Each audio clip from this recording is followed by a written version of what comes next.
Hi, everybody, and welcome back to the Apolitical Podcast. I'm your leftist host, Caleb, and I am today again joined by my co host. I am your central host, James. Yeah, and we have a great episode lined up for y'all and cannot wait to get right into it.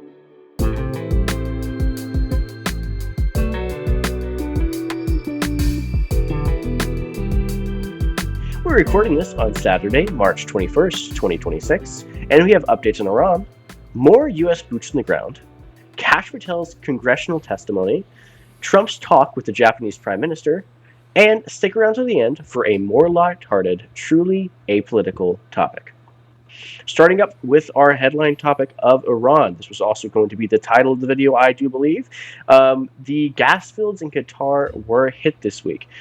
This is the largest natural gas field globally, and therefore it has a lot of precedence on global economy. If this were to be completely destroyed, it would cripple a lot of supply chains. This taken into account alongside the Strait of Hormuz being closed. Um, a lot is currently festering to heavily destabilize global markets for energy production, which cripples everything. We have an article pulled up that went into a bit more detail on this. James, if you want to go ahead and get that pulled up. Yeah, got that right here. Iran accused Israel of striking its facilities in the huge Pars gas field on Wednesday in a major escalation in the U.S. Israeli war. This sent oil prices shooting higher and retaliated by vowing attacks on oil and gas targets throughout the Gulf, firing missiles at Qatar and Saudi Arabia. Qatar's state oil giant Qatar Energy reported extensive damage after the Ras Laffan industrial city, an energy industry hub, was hit by Iranian missiles. Saudi Arabia said it had intercepted and destroyed 4 ballistic missiles launched toward Riyadh on Wednesday and an attempted drone attack on a gas facility in the east of the country. South Pars is the Iranian sector of the world's largest natural gas deposit, which Iran shares with Qatar, a close U.S. ally, across the Gulf. Qatar's foreign ministry rebuked Israel for a dangerous and irresponsible attack on Iran's South Pars facilities and denounced Iran for what it called a flagrant breach of international law, expelling 2 senior Iranian diplomats. The escalation adds to the unprecedented disruption to the global energy supplies that has raised the political stakes for U.S. President Donald Trump. Diesel prices in the United States have risen above $5 US a gallon for the first time since 2022 inflation surge that eroded support for his predecessor, Joe Biden. Yeah, what this means is awfulness. This, as stated, is going to continue to drive prices up. And I guess we can get into the domestic part of this in a little bit, but I just want to focus for just a smidge on the global implications of this. Um, if more bombing were to happen at this, it would completely decimate and cripple global infrastructure for oil and gas production. Um, this isn't just a refinery. This is an oil field. There is a big difference between the two. An oil field is the actual place where the oil is coming out of the ground. It is much harder to rebuild infrastructure there than a refinery. If this is just a refinery, refineries get built a bit quicker because you're not actually getting the oil out of the ground. You're just making the oil usable as like gasoline and stuff. Um, so a strike on this is monumentally detrimental, even more than what I would imagine most people are thinking. Um, Hopefully, this will be the only time this happens. But if this is a repeated thing that Iran is okay doing this, and like there's conflict raising between Iran and Israel, and this keeps going back and forth, this will be very bad. In addition to the fact that shipping and stuff out of the Strait of Hormuz is being hampered by the Iranian government closing it down, we could see a massive energy crisis sprouting out of this specifically if stuff doesn't start de-escalating soon.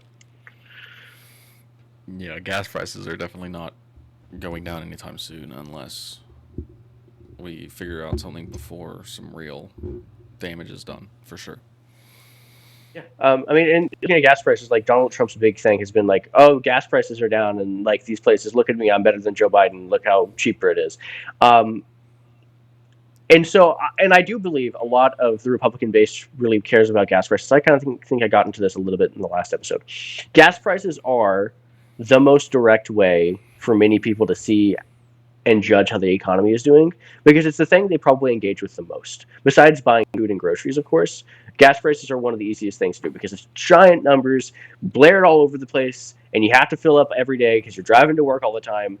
Um, and if nothing is going to break support for Donald Trump supporters from Trump, gas prices probably will, just because the people who are going to be most reliant on cars and trucks and stuff, like your average very hardcore MAGA voter, is probably someone who's probably living a bit more rural, probably owns a truck. They are more likely to be spending more money on gas, and so this will go to greater affect them than other areas of the populace. But this will still have great effects on the general populace as well. So I also think something like this happening, obviously, it's going to be negative, right? It's the same thing as COVID happening while Biden was president. It's just going to erode support, period. And with this, I mean, has Trump made it better over there? Probably not. But if this were to happen under any president, it would be really bad. But that's the issue with campaigning around like single topics, is that if something out of your control happens, now you're not doing what you said you were going to do. Right now, gas prices aren't going down, even though you said you were going to put them down, even if the reason they're going up is somewhat out of your control. yeah, no, I think that When is you're perfectly well said. Yeah.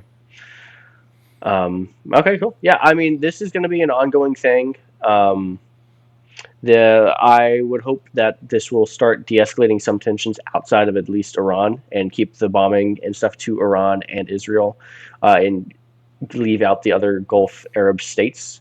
Um, but that will be yet to be seen. And like I said, we will continue to have updates on this on a weekly basis. Moving on to the next thing. Last week, I did mention a little bit about Netanyahu and the new supreme leader of Iran both having rumors of like being dead. And I was saying there's no substantive reporting on that. I still stand by. There's no substantive reporting on it, but I did want to be a bit more direct. We and James, I was waiting for James to get back for this. There's a couple of videos of what people are using. We're going to start with Netanyahu of like, no, this video has to be fake. They're faking it. He's dead. And we have two videos pulled up that people are using. I've seen it all over Twitter the past couple of weeks. James, if you want to get that pulled up, the first one. Yep.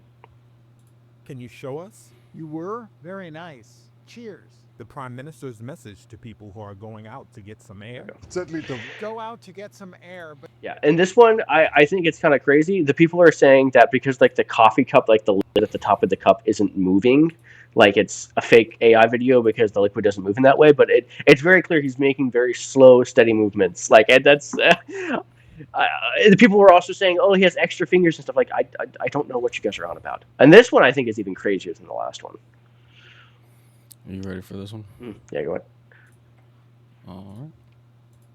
To its own people. Our goals are three. One, removing the nuclear threat. Yeah. Second, and there, if you see that little short clip there, people were focusing on the white sleeve under his coat coming out and just appearing as if it's an AI video, when it very clearly he puts his arm and rests it at an angle, and his sleeve slides down his arm, and you can see the whole motion of the slide coming out of his arm. I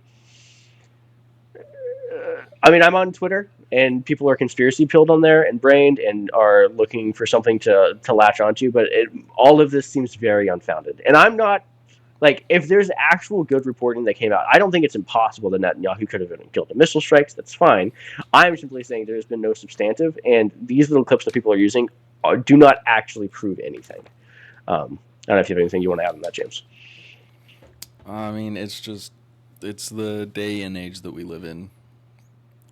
People are going to assume what they want, or are going to take the most antagonistic route possible, right? Mm-hmm. They're being told something, and obviously don't trust everything you're told just because a news outlet is telling it to you or whatever, but it's very easy to go overboard and just assume everything is AI now or fake or something.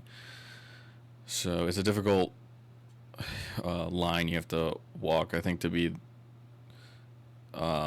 as careful as possible. You kind of just have to wait to make any real decisions until it's being reported by multiple different countries, probably are saying the same thing, because this is very quickly becoming a global affair. Mm-hmm. A lot of people are involved, so I think once if you're getting multiple different countries saying this person is probably not alive, then that's when I would start to believe it rather than all the already conspiracy people just saying that it's fake because they want it to be fake. Yeah, and I think there's actually a little bit of a deeper conversation that we can sit at for just a second before we shimmy on to the supreme leader of Iran. This is an added level of experience of like people don't know whether or not the people that are saying that like they don't know if it's AI or not, and I think that is a scary signal that we are already actually at a place where people don't know whether videos are AI or not. Where like 5 years ago, it would be very clear if this was AI or not. But people are Will so Smith couldn't even alarmist eat about it. spaghetti 5 years ago. Couldn't even eat spaghetti. Couldn't even num num Couldn't num. even. Right. Mm-mm. But now we're at a place where like a video I assume probably is real is being questioned as to whether or not it's real because of tiny minute details. And I think this is scary because we're only just getting started. Like even though it's good now for people to confuse, it's going to get better than this, and that's terrifying that this is already starting to happen on subjects that are incredibly important when it comes to global stability. Um, and I just want to preface that I think everyone should be very careful about making judgments on things just based on videos they see going forward. Um, this is something that's uh, very scary and should be dealt with a lot of caution and the level of concern that it is worth. So, Yeah, and I don't even know where the solution to it lies. I think the majority of it is down to individual people just needing to understand that you can't. I mean, you already couldn't believe yeah, everything you see right on the internet. Like Photoshop, I think now Photoshop is still better. Like someone that is good on Photoshop is going to produce something that looks more real than what AI still can produce. But it's just so much easier now to make something that looks half good or make something in AI and then touch it up yourself. So you still can't believe anything or everything that you see online. But I feel like that's should have already been known. Like I don't know why it's gotten so much worse with AI because it's not like people weren't doing that before. People have been lying on the internet since it went online. So yeah. No, I mean I agree. I think it's one of those things where it's like you get so used to being able to just watch YouTube videos, take them at face value, that whenever you're conflicted with, oh no, these videos could just be completely fake, it um, there has been a lack of trust in that what you were saying could be wrong, but not in the sense that like the footage itself is fake. To this extent, like it's pretty obvious if someone's doing like a Bigfoot thing, or like if somebody's doing like a mock thing of a president or something. People are going to be able to get out ahead of it pretty quickly and say this is wrong, this is bad. Whereas with this, they have posted multiple videos in press conference saying he's not dead, he's not dead, he's not dead, and have been trying to get on top of it. And because of AI, people are like, but is he dead? He might be. Look at this. And I guess that's just where the scariness is because there is still some amount of trust that we have in our own eyes. At least that's what I think probably is what it is. So yeah. Yeah, I guess we can go ahead and go to the next one. The next one is just more on the Supreme Leader. A little bit more information coming out of Iran talking about the Supreme Leader not being dead either, alongside Netanyahu. And we have just some quotes and stuff from an article pulled up if you want to pull that up, James. yeah, I got it right here. Yeah. Khomeini went on to say that Larijani, a learned, far-sighted, intelligent, and committed individual with diverse experiences in various political, military, security, cultural, and managerial areas. The enemies of Islam should know that shedding this blood only makes the mighty tree of the Islamic system stronger, and of course, every drop of blood has its price, which is the murderous killers of these martyrs will soon have to pay. It is the second time he has released a statement in recent days after reports surfaced suggesting he had lost a leg and was in a coma. He did not appear on camera this time, as was the case with the scrawled message read by a news anchor on Iranian TV last week. Khomeini is most likely hiding out in a secret location to avoid assassination attempts. His father, former Supreme Leader Ayatollah Ali Khamenei, was killed in a major attack by Israel and the United States at the start of the war. Yeah, and so people are using the like, oh, his dad got caught off in like his random missile, he's dead, and then the fact that the Khamenei has not made any major appearances in press. Oh, he also got killed in the strike. When it's like, okay, it is way more likely he's hiding out in a bunker somewhere, not getting killed, and that he's probably is. I would have to imagine these are probably his actual messages being sent out from wherever he's being hidden. In addition to, if he was dead, this would once again only further the breakdown of uh, structure within the Iranian military. And so I have to imagine he is probably just hiding out in a bunker, or the Iranian government is actually really, really good at lying. One of the two. So Yeah, it would be whether or not he is dead, it's in their best interest to make it seem like he's alive. Yeah. For the government structure, because it would just be a nasty power grab situation. And then for all of their enemies, obviously, it would be bad if he was killed. So it's in their best interest to make it seem like alive if he is dead. But this one at least has more meat to it than the AI Netanyahu, because oh yeah, that's like, sure, don't trust what you're seeing, but like, also not everything is AI, where this is, there's nothing of him, and all that we have to go off of is their own media saying that he's alive, which they would do even if he was dead, either way. yeah. And I will say I give more credence to the idea that it's possible this guy that Khamenei is dead. However, there's been no substantial reporting on it, and I think going back to the Netanyahu stuff, until there is actual substantive reporting on a topic, I think it is probably best to lean on the side of what is known over what is conspiracy. And I would say it's likely it is possible that he has died, but it is not confirmed, and therefore should not be reported as such that he is dead. So yeah, that's fair. Yeah, and then our last little thing for this section is going to be more Marines being shipped to the Iranian region. There's been another deployment of Marines, and I think we have thousands and thousands of Marines being deployed over there at this point. I think you have an article from the New York Post on this topic. If you want to get that pulled up, James. Yeah, I got that right here. The Pentagon is deploying another 3-ship expeditionary unit with about 2,500 Marines aboard to the Middle East, the second such dispatch in a matter of days, as President Trump attempts to reopen the Strait of Hormuz to international shipping. The San Diego-based USS Boxer, amphibious assault ship, and 2 other ships comprising the 11th Marine Expeditionary Unit are sailing to the region, a voyage that will take weeks, the Wall Street Journal and Associated Press reported Friday. A different expeditionary unit of similar size is already en route, consisting of the Japan-based USS Tripoli, another amphibious assault ship, and 2 supporting ships. Yeah, I mean, is the boots on the ground. I mean, it's saying taking weeks to get there, but this is very clear that if they're willing to spend the resources to not only pay all the sailors, but to pay for the fuel, to pay for the arms, to pay for the emissions, to pay for the food, for a multiple week-long trip, they are not planning on stopping anything soon, and they are planning on continuing to ramp stuff up. And I mean, this goes into the grander narrative that, like, the U.S., I don't think, was entirely prepared for this. I don't think they were prepared for the reaction that Iran was going to have and how well they were going to hold their ground. And additionally, like, the Trump administration should have just come out and said this. This is kind of this weird thing of, like, is the objective regime change? Because if the objective is regime change, you should have been on this faster.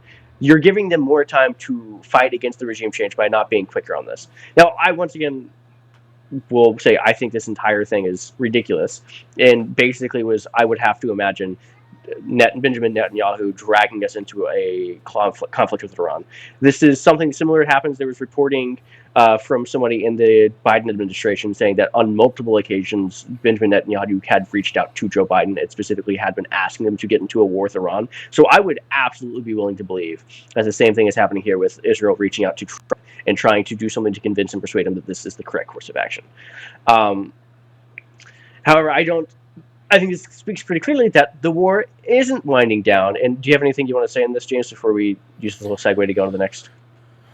I mean, it's just what haven't I already said? Right, it's the same thing we said last time. This entire the lead up to the first strikes to where we are now, it feels like there wasn't a clear goal in mind at the beginning of it, and there weren't clear goalposts set.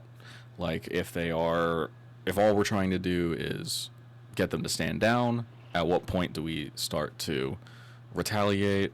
How many, casualties are acceptable?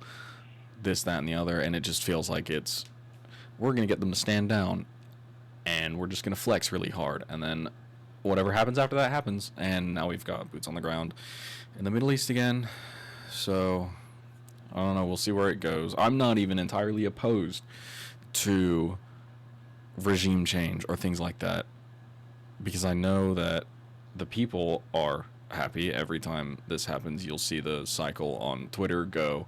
A lot of people are mad that it's happening, and then you see locals posting saying it's the best day of their life, and then all these this, that, and the other. But there just feels like there's no goal, there's no finish line. It's just the war machine moving like it always does. Yeah. I think regime change is good. I think it's been shown pretty clear that probably U.S. intervention probably isn't the best way to do regime change at this point, because we have never been willing to go the steps needed to actually properly implement it. But I would say if there is a desire within the people for regime change, we should absolutely be willing to support that. But what we're doing right now is not, I think, the best way to go about doing that in the slightest. But go ahead and shift this on over to some of the Trump's Truth Social posts this week. And the first one is directly related to this Marines boots on the ground thing, where it's going to take weeks for these boats to get there. Trump has come out in Truth Social post saying that the war efforts are winding down. I believe he posted this on March 20th. James, if you want to get that post pulled up. We are getting very close to meeting our objectives as we consider winding down our great military efforts in the Middle East with respect to the terrorist regime of Iran. 1. Completely degrading Iranian missile capability, launchers, and everything else pertaining to them. 2. Destroying Iran's defense industrial base. 3. Eliminating their Navy and Air Force, including anti-aircraft weaponry. 4. Never allowing Iran to get even close to nuclear capability, and always being in a position where the USA can quickly and powerfully react to such a situation, should it take place. 5. Protecting at the highest level our Middle Eastern allies, including Israel, Saudi Arabia, Qatar, the United Arab Emirates, Bahrain, Kuwait, and others. The Hormuz Strait will have to be guarded and policed as necessary by other nations who use it. The United States does not.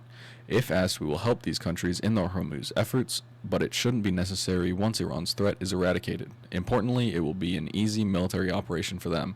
Thank you for the attention to this matter, President Donald J. Trump. Yeah. In his words here, he's making it sound like we're getting so close. We're decimating them. We're destroying them. We're leveling Iran. We're leveling their military capabilities, and we're going to be done soon.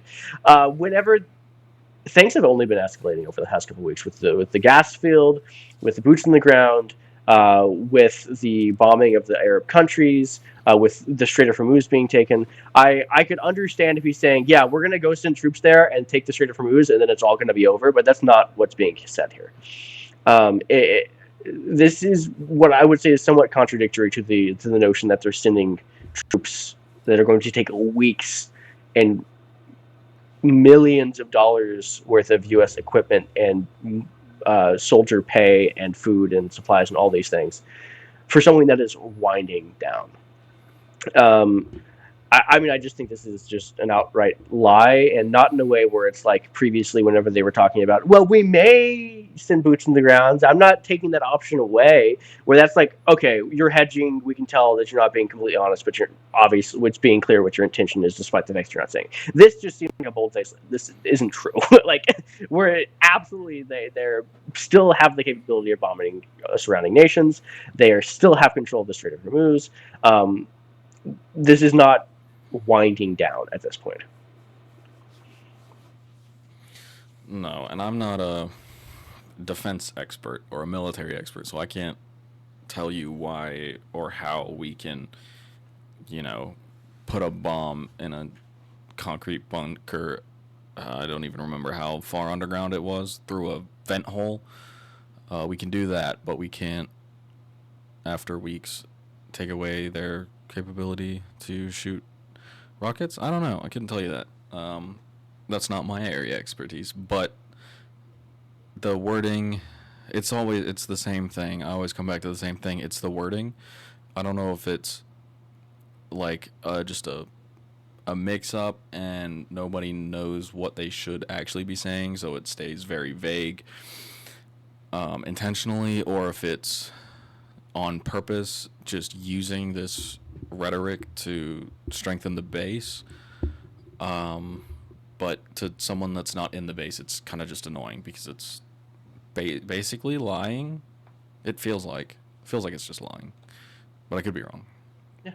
No, I mean, I think some things Trump says on True Social can be seen as like, oh, well, he's hedging or whatever. He's doing the typical politician thing of hedging. Like, I don't necessarily like it. I'd like people to be more direct, but I can understand that there is a game to be played because there's a lot of stuff going on. Whereas this is different than even times Trump has done this previously. This is just, it's not winding down. There are no indications that it's winding down.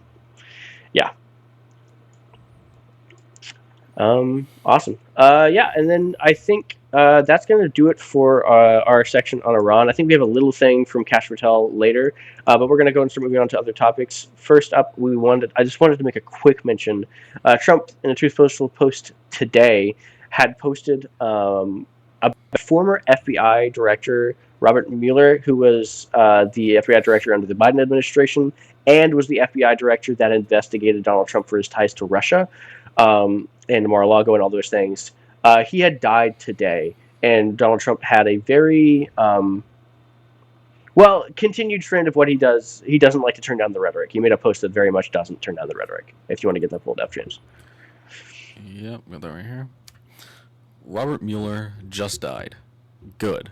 I'm glad he's dead. He can no longer hurt innocent people. President Donald J. Trump. That was me reading a quote. FBI and my computer do not take me seriously. Yeah. In Minecraft. Yeah, it's people who get mad at the leftists who were happy Charlie Kirk was dead. I also say that is bad. But people who are willing to let slide the fact that the president of the United States of America is obviously this is different circumstances. It's not someone who was assassinated. They died of I don't remember exactly what they died of, but it wasn't like somebody shot or killed them. This is still the death of a person, and irregardless, it is absolutely doing nothing to turn down the temperature. Taking this into account with Donald Trump's continued use of framing every Democrat as a radical leftist Democrat, his refusal to take any blame for the escalation of tensions between right and left with Charlie Kirk and just blaming it on the left, and now being willing to say, hey, actually he died and this is good. I'm happy about this. None of this goes to unifying the country in the slightest. And I want to compound this with a post Donald Trump made years ago. I believe it was Ruth Bader Ginsburg, who was a Supreme Court justice. When she died, this was during his first term, he was really nice. He was kind about it. He said some very good messages, said she did a good job, that they might have disagreed. And I do wonder if some of this is like mental degradation on the behalf of Donald Trump, because this isn't a sane president of the United States doesn't speak like this. And it is just so unfathomable to me that this is the person that's in office. Even comparing him to himself from 2016, it is crazy. Yeah, it feels like not something that Trump in 2016 would have said. It feels like the type of thing any elder statesman wouldn't say, or senior politician, which technically he's not. He's an old politician, but he's doesn't have the experience. But even himself in 2016 was not speaking like that. He was still eccentric, but he was not as nasty, I feel like. So there are definitely questions there waiting to be asked, or that are being asked and just aren't being answered. Yep. But yeah, you hate to see it. I don't know. I I guess I know how we got here. It's just really demoralizing to see it. Like, why are so many people celebrating the deaths of these people? Yeah. Even if you don't like what they do, right? You can. I would say there is a way that you could tastefully, like, if there was someone in power that you think isn't doing a good job, and then they pass away, and now the job position's open. I feel like you can be happy about a position being open or something like that changing, about something you care about that's like being done by someone you don't like, without saying I'm glad that person is not alive anymore. Yeah. Right? You can still be respectful to the human being, unless they're like Hitler too. Well, that's different, but none of these people are that. Yeah. Whether or not you agree with them, whether or not you like them, none of these people are actually doing these horrible things to people. So you can, be you whatever. If there's other things going on that they're doing that you don't like, you can still be happy that those aren't going on. But like, just saying, good, I'm glad they're dead is Yeah, it's crazy insane. work. I mean, and looking back, like for me, with like when Charlie Kirk died, I think I had posted something to the effect of, I basically hate him and everything he ever stood for, and don't think he was a good person in any way, shape, or form. However, political assassinations are bad. I'm not necessarily upset that he's dead. However, we shouldn't cheer on the killing of people over disagreements, because that is the erosion of democracy. And even here, like say Ted Cruz, my least favorite senator of Texas, died randomly of a heart attack, and we're like, well, I'm not upset that he's gone, but I'm sorry for the family's loss. I don't celebrate the fact that he's dead. Yeah, and I think that you can do that in a way that's doesn't feel as uh, degradative of the democratic system of America, which Donald Trump is not doing here. So, yeah. You have anything else you want to add there? Nothing new under the sun. Yeah, nothing else. Nothing new. Okay. Awesome. Next up, we had a congressional testimony hearing for Tulsi Gabbard and Kash Patel. And they both went in front of Congress, and they talked about a few topics. One was talking about some stuff leading up to the Iranian conflict now, and one is talking about stuff regarding illegal immigrants voting and elections. The first video you have pulled up, James, if you want to go ahead and pull that up for me, great. Yep, we got that right here. Awesome. Thank you, Mr. Chair. Director Patel, you had a question from Dr. Jackson about the shutdown we're in now with Homeland Security, and I believe you said that this would be harmful to America because of the threat from Iran. Is that correct? Did I recall that correctly? Generally, yes, sir. How many days before we invaded Iran did you know we were going to launch an invasion? We can get into those details in classified setting, but I work with my colleagues across the spectrum here to give me advance warning so that we can reinforce. Was it 2 days, 3 days, a month? It was sometime before that, sir. Sometime before that. So with that knowledge, why did you fire at least a dozen agents in Counterintelligence Unit 12 that specializes in Iran counterintelligence, which makes us much less secure and safe with this war going on from Iranian attacks potentially against our country? As I said earlier, Congressman, I don't work on timelines when these terminations occur. There are internal investigations conducted by the careers at the FBI that highlight unethical or inappropriate conduct, and it's up to me to make the decision. But our Iran Threats Mission Center has never been more resourced. As I've highlighted, a 43% increase in counter-espionage arrests from Iran alone, and 360 ongoing terrorism investigations with Iran-affiliated And the people you fired, those 12 people, they were experts on Iran, were they not? I don't believe so. They worked in counterintelligence, did they not? I'm taking you at your word, sir. I'm not familiar. You're the chief director. I'm not. You should know the answer. You fired the people. Where did they work? People were terminated for violating their ethical obligations and the high standards. Was the ethical violations that they dealt with the case of the classified documents that were found in the bathroom in Mar-a-Lago, was that the ethical issue? As I said earlier, all those matters are pending litigation, so I'm not going to comment on them. Yeah, first one up. I mean, I don't like Kash Patel. However, do I expect him to know every single person that gets fired at every single level? No. However, there's a little bit of a difference here. These are people that were specifically in place in the FBI who were specifically knowledgeable on intelligence and foreign, national security things, specifically in regards to Iran. And if Kash Patel was already made aware previously, before these people were fired, that we were going to go in and start invading and doing some type of conflict with Iran, it is unfathomable to me, depending on what the reasons for them being fired were, that these people were let go during that same time. The congressman brings up is that he is assuming, and it seems that it is the case, that the reasons these people were fired because these people were FBI uh, agents who had specifically worked with the documents Trump had illegally had at Mar-a-Lago at the of his 2016 elections, the one he had talked about. I believe he went to court over them, in that it seems that this might be some type of vindictive thing against these people, and so it's kind of a double whammy if it is the case that one, these people were being fired for doing their job properly and Trump didn't like it, and two, these are people that are really important for national security at a time when we're going to start invading Iran. Yeah, if it's in a vacuum, if you're just watching that clip, no context at all, I actually like how he handles it. He gets asked, who are these people being fired? And he says it's an ethics issue, right?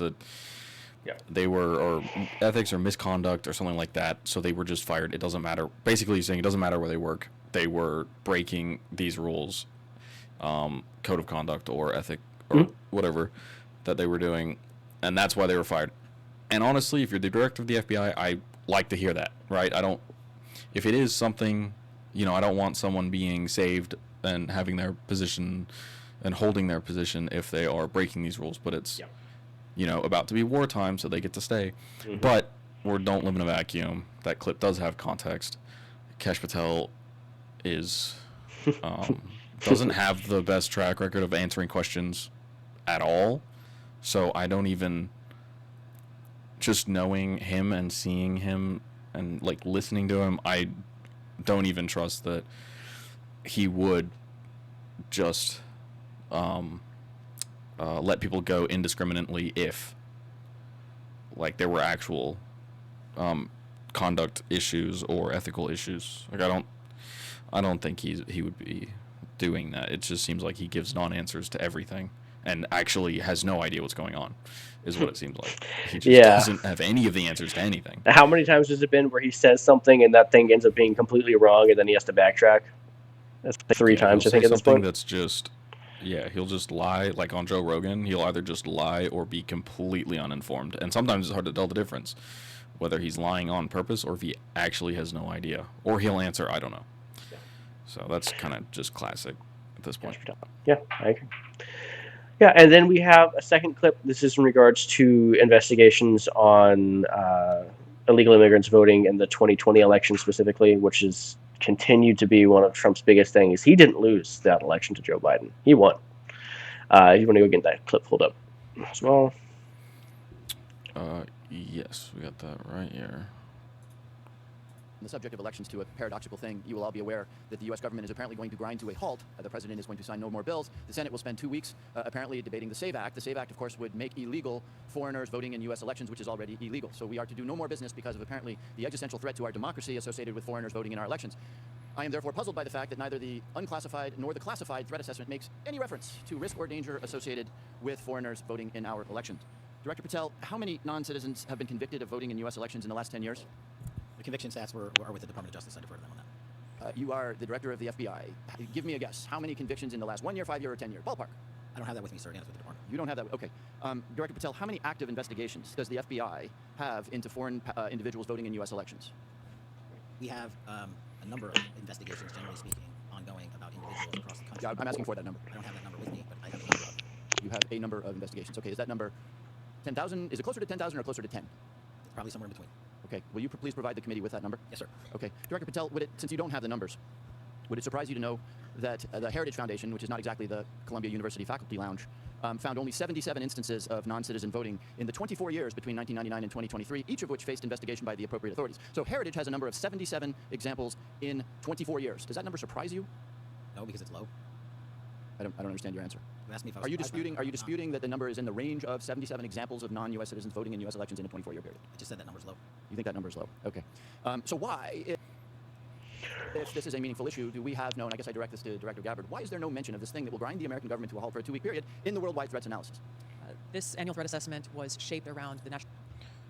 Yeah, there's a few things there.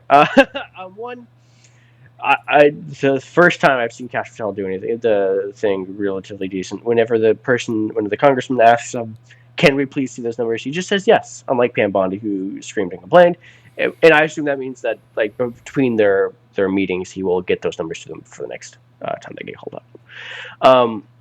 However, what this has here is the continued ongoing spinning of taxpayer dollars and taxpayer money, and also just the complete degradation and erosion of trust in the American system, that it is still being touted that illegal immigrants and that mail-in ballots were the cause of Donald Trump losing the 2020 election, despite the fact that he lost multiple court cases, despite the fact that it has been unproven, despite the fact that even now when they're doing these investigations, um, they aren't being completely direct about, okay, how many examples of these things do we have? Because in each example, historically, it is found if the person, like with the 7070s, from I think the Heritage Foundation is a right-wing organization.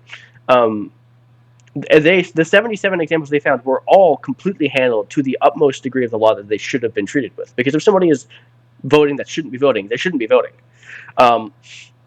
And the coyness of which they are doing that, to at least in my opinion, allow for the propagation of, no, this is absolutely something still a thing, and this was just being swept under the rug by the Biden administration because they were trying to kill Trump and his support in MAGA.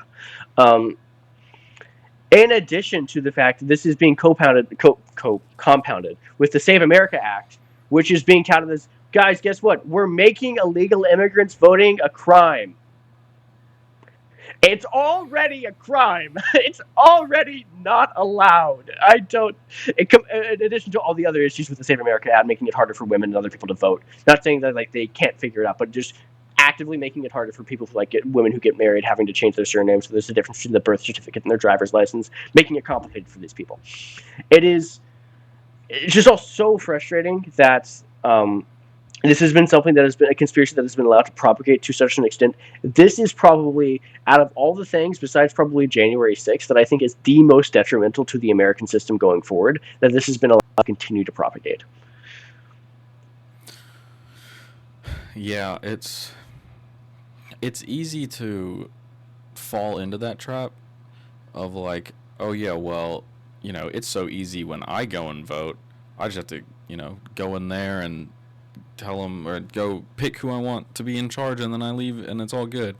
So yeah, it makes sense that it would be easy for illegals to vote, except it's not. You have to be registered to vote. If you're not registered, you can't vote, and it would be illegal for you to vote. So you don't really need more stuff in place. And also, I don't want people that are not U.S. citizens to vote. I think that's pretty across the board. If you're not a citizen, you probably shouldn't be voting in our elections. And I think most people can agree on that. Yeah. I also do not want voting to get any harder for normal people. Right? It's nice that it is easy to go and vote, especially with the hours, especially if you work a 9 to 5. It's not super easy to go in and vote. And so you already have to make the time for it and get out there, and hopefully you're doing your research as well about who represents you the best, who's actually putting their money where their mouth is and getting things done and doing what they're saying. And then on top of that, you want to add more levels of entry for a crime that is already a crime.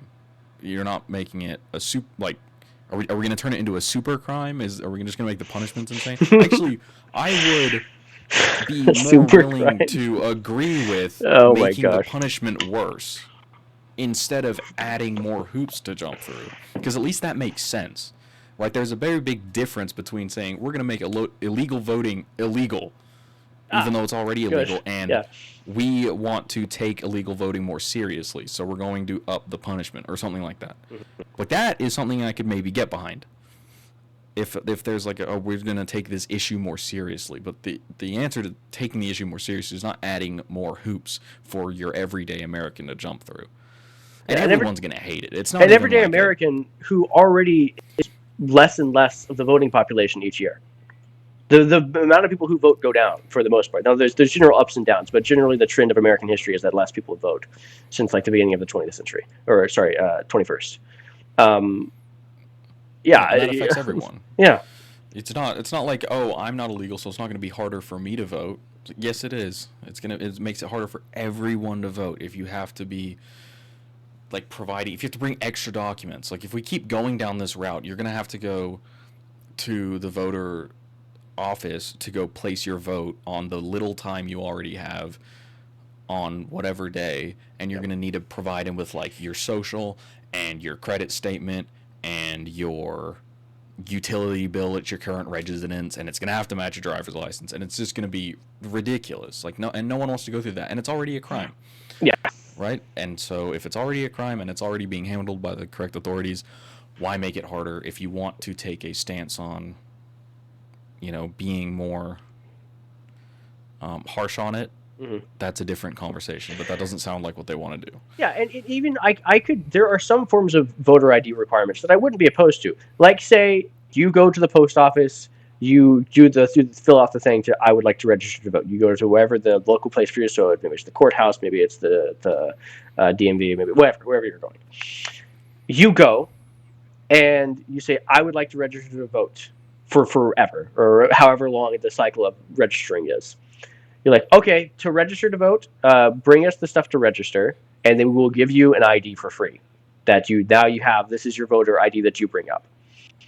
Then it's basically like going to get your driver's license. Like that's all you got to do, and then that completely eliminates most of the issues with this. It's just okay, yeah, I go up and I'm doing this anyways. I'm going to the tax office. I'm going to the post office. I'm going to the DMV or whatever, something like that. Instead of making it this complicated thing of where you're making it obtusely hard for certain demographics of people instead of other people to get voters things, because you can't. It's not like they would need a driver's license, which notoriously people in lower incomes and minority communities are less likely to have a driver's license.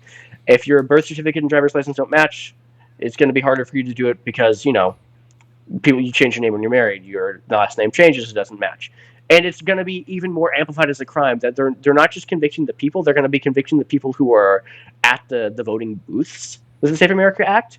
And so as a person working the voting booths, do you want to get hit with the full extent of the law because somebody, like say a woman comes in and her birth certificate and her driver's license don't match because she changed her name because she got married? Are you going to be willing to say, oh yeah, just show me your marriage license and I'll trust that? Like, no, somebody can just fake a marriage license. You think you're really going to put your trust like, yeah, they're telling the truth? No. So this is just going to, it's so frustrating. That's all I have to say. Yeah, that's why I really dislike the adding more hoops to jump through as a deterrent to a crime, because the criminal is already going to commit a crime. Yeah. They are already doing the thing illegally. So adding another hoop for them to jump through isn't that big of a deal because they've already decided that the thing that they're trying to do is worth committing a crime for. So what's another one, right? Or what's an extra hoop to reach their end goal? It's the same point I have on adding gun control. The answer to making guns safe is not just taking them away and then nobody can commit crimes anymore. In America specifically, it has worked. Obviously in Australia, taking all the guns away did work because it's so much harder to get them now. But I mean, in America specifically, the guns are making it into the country, period. Criminals that want to commit a crime with a gun are going to get one, period. They're probably not getting them legally. So the answer isn't just taking them all the way, because the criminals are still going to do what they want to do. Forcing them to forge an extra document to vote, if they were already going to vote illegally, they're probably just going to forge a document. Yeah, I draw the point of just gun control quickly, and then we can go on to our last main topic. Like, the reason it's hard in the U.S. is, with Australia, you didn't have the Second Amendment. So you can just say, yeah, guns are gone, goodbye. And it's easier to just make that overarching. The level of guns being taken away would not, because you would need to fully, enforce a complete crackdown of no one can have guns, basically, to the extent of, Canada or the UK or Australia, which wouldn't be able to happen in the U.S. without the complete removal of the Second Amendment. And so trying to fight in between the lines, I think, is difficult. Now, like there's things you can do to reduce like what type of guns you can own and everything that might help reduce things. But generally, yeah, I mean, I would agree that like if it's not going to be completely one way or the other and you're just pushing it in a certain direction, it's not going to be effective. If you're just making it more difficult, but you're still able to do the same thing, right? Yeah, I don't know. Yeah, a complete repeal of the Second Amendment is not very. Likely. It's not logical in any sense.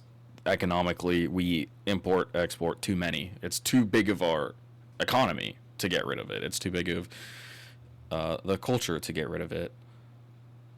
And also, we're just importing guns. We have to be importing way more legally and illegally than Australia does. So. Yeah, no, I mean, there's a lot more issues that come with like, yeah. Okay, and then on to our last main topic of the day, we have something. I want to say this is shocking to me, but truthfully, I don't think it should be at this point in the Donald Trump life cycle that has happened with his explosion into politics. He had a meeting with the Prime Minister of Japan and the White House, and what he said was, it's crazy. It's insane. James, you want to go ahead and play that? Yeah, I got this right here. Didn't you tell U.S. allies in Europe and Asia, like Japan, about the war before attacking Iran? Well, one thing, you don't want to signal too much. You know, when we go in, we went in very hard, and we didn't tell anybody about it because we wanted surprise. Who knows better about surprise than Japan? Okay? Why didn't you tell me about Pearl Harbor? Okay? Yeah, that is crazy. And to me, it seems like there's like a shocked but somewhat muted expression on her face as she's trying not to freak out over the fact that this man has just brought up. In reaction to the question, why did Donald Trump not alert their allies to an active, ongoing conflict in the Middle East that is completely and has the ability to completely and entirely devastate global economies and energy infrastructure? And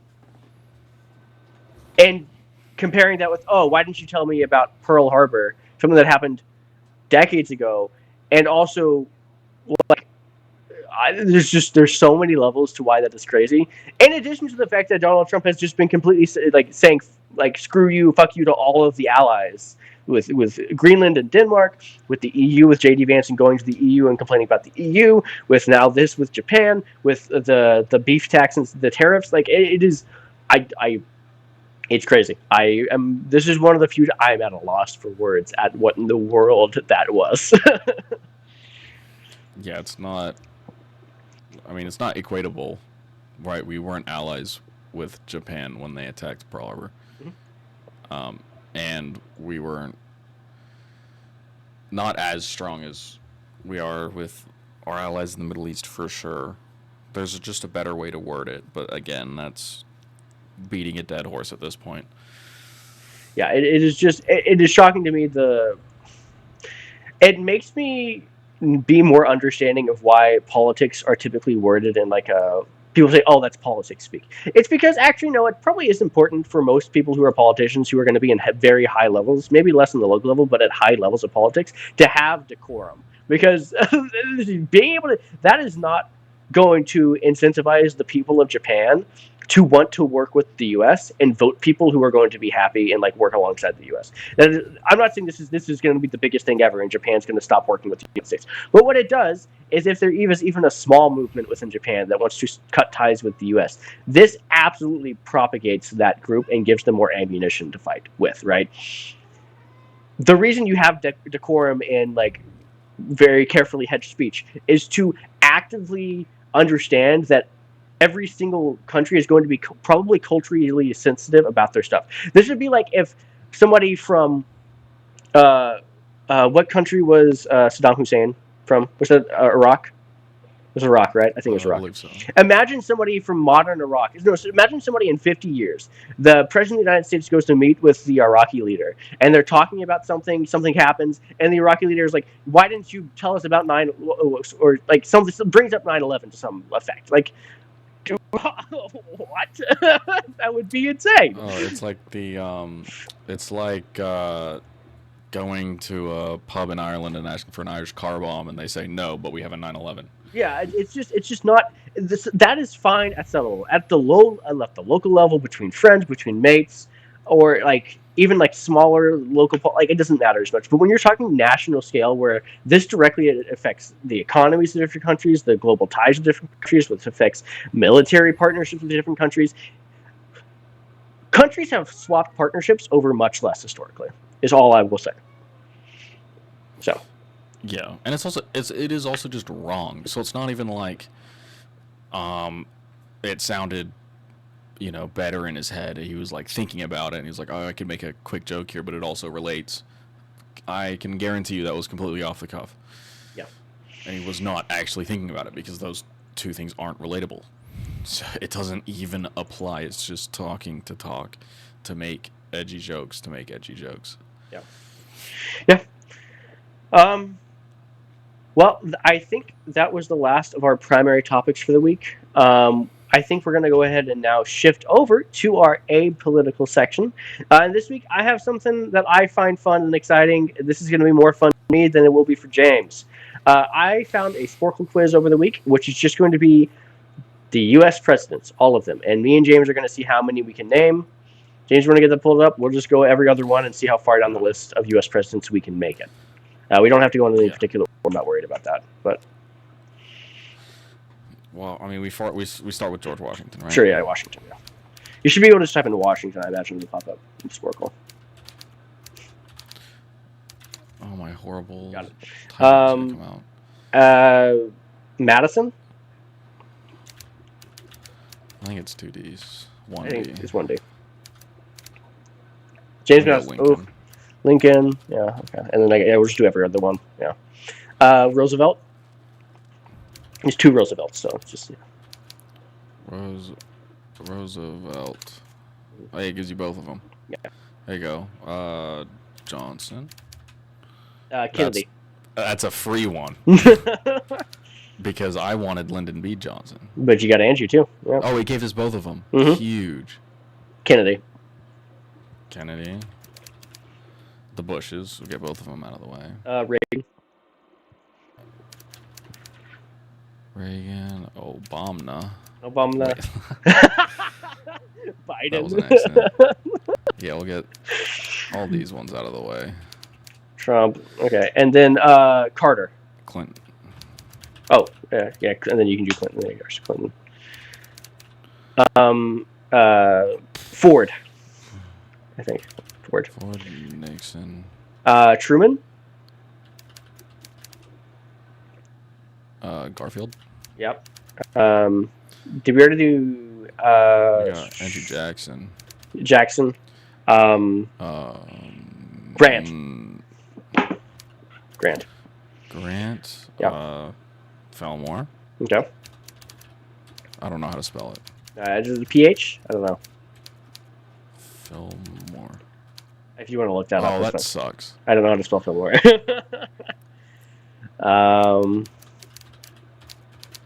There we go. There we got it. Okay. Coolidge. Calvin Coolidge. Look at my keyboard when I'm using it. Thomas Jefferson. No. Was Jefferson a president? Yeah, He was. Third. Who was the second? Who was after Washington? Was it? Adams. It was Adams. Okay. Is that two different people? Yeah, It has John. to be. Yeah. John Adams and John Quincy Adams. Yeah, it's different. That's crazy. Oh goodness. Here's the difficult part. This is where we're getting to. Oh goodness. We had both the Johnsons. Madison. We have Madison. Crap. Who is Martin Van Buren? Van Buren. Yes. I can never forget Martin Van Buren. Who was the president before and after before Lincoln? Oof. Goodness. Yeah, this is where we get into some trouble because I don't know. Who was between Truman and Kennedy? I should know the one between Truman and Kennedy.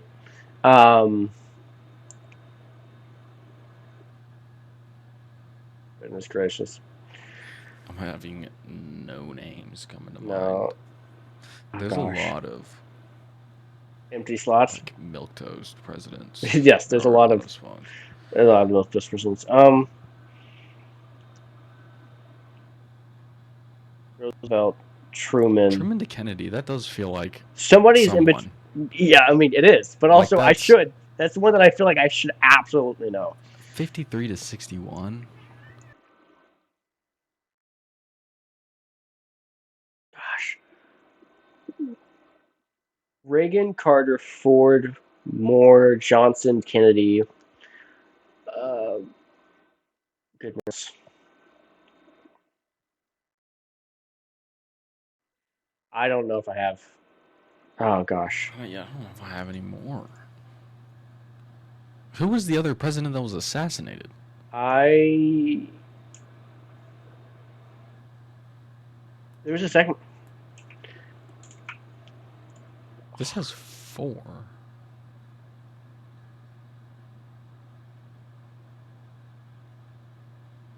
The James Garfield assassination is crazy too, because he probably wouldn't have died if the doctors used any sort of correct practice. Eisenhower. I did a book report on him in high school. Eisenhower. Yeah, that one should. Okay, now I have to spell it. Yeah, I have no idea how to spell that. We're looking that up. What's his first name? Dwight. I think it's Dwight D. Eisenhower. Eisen. There we go. Okay, I mean we have 1933 all the way to present. That's not too bad. And then I know there's at least. I don't know who's between Coolidge. Taft. Taft. And then Hoover. I think is the other one because the Hoover Dam. Oh, I cannot forget about Hoover. Henry Hoover or something. Herbert Hoover. There's another H name.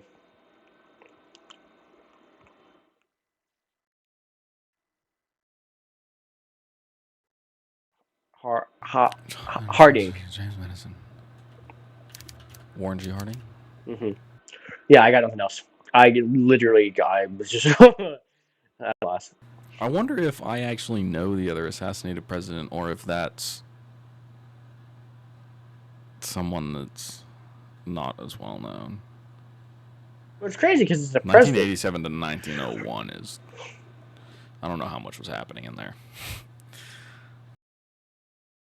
Yeah, because that's post-Civil War, pre-Civil Rights, pre-World War II, pre-World War One, pre-World War One, pre-Great Depression.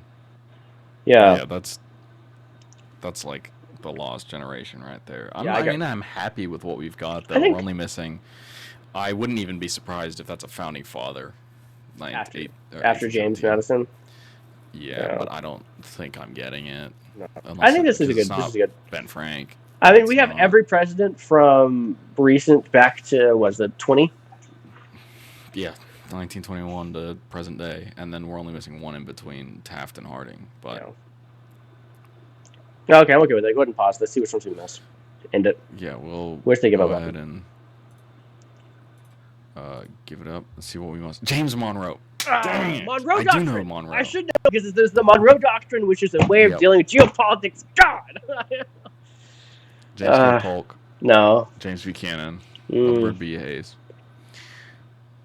I should have gotten those. And Woodrow Wilson. McKinley. I knew that one. Probably should have got Woodrow Wilson. I would have not gotten William McKinley. Grover Cleveland, I should know because it's Grover from Sesame Street.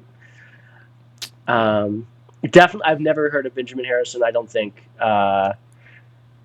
Chester A. Arthur, no idea. James. So there's maybe Franklin Pierce, no idea. Zachary Taylor, no idea.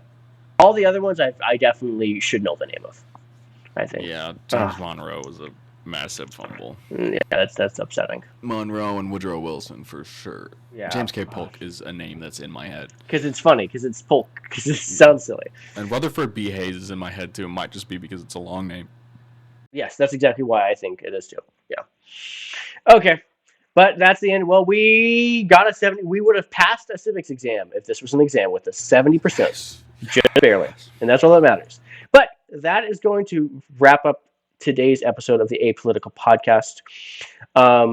Thank you guys for joining us. I have been your host, Caleb.